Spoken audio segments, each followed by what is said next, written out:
البتہ جہاں سلام کرنا بہت فضیلت رکھتا ہے وہاں یہ بھی دیکھنا چاہیے کہ سلام سے کسی کو تکلیف نہ ہو. چنانچہ شریعت نے اس بات کا باریک بینی سے جائزہ لیا ہے کہ بھائی کوئی عمل ایسا نہ کرو جو دوسرے کے لیے تکلیف کا کہتے رہو کہ تمہارے اوپر سلامتی ہو اور کی سلامتی چھین لی تم نے تکلیف پہنچا کر. تو یہ کوئی عقل کی بات نہیں. تو اس واسطے کہا گیا ہے کہ جہاں کوئی آدمی کسی کام میں مشغول ہے اور یہ خیال ہے کہ اگر وہ اس کام میں اس کو سلام کیا جائے گا تو اس کے کام میں خلل واقع ہوگا تو وہاں سلام نہ کرنا افضل ہے, نہ کرنا چاہیے, بلکہ مکروہ ہے. کوئی شخص جیسے نماز پڑھتے ہوئے آدمی کو سلام نہیں کر سکتے, اسی طرح کوئی ذکر کر رہا ہے, کوئی تلاوت کر رہا ہے, کوئی اللہ تبارک و تعالیٰ کی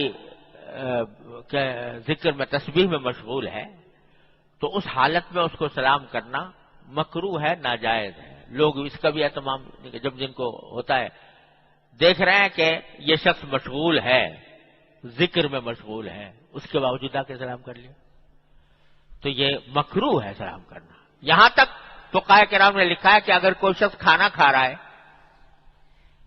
کھانے میں مشغول ہے, تو کھانے کو بھی اس شخص کو بھی اگر خیال ہو کہ وہ کھانے سے اس کی توجہ بٹے گی اور اس کے اس عمل میں خلل واقع ہوگا تو بھی سلام نہ کرو.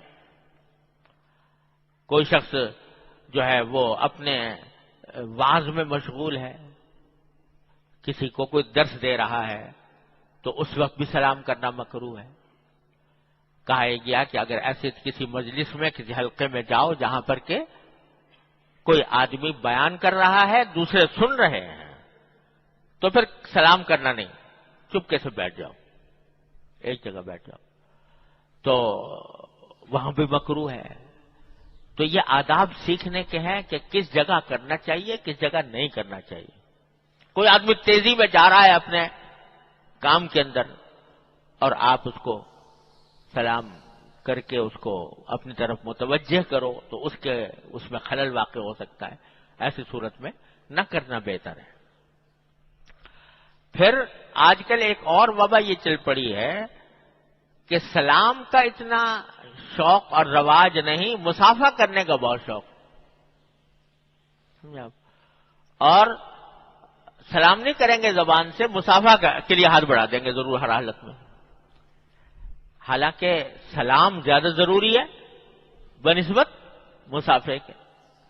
لہذا سلام کا اہتمام کرنا چاہیے, نہ کہ اس کو چھوڑ کے کسی اور عمل کی طرف آپ متوجہ ہو جائیں.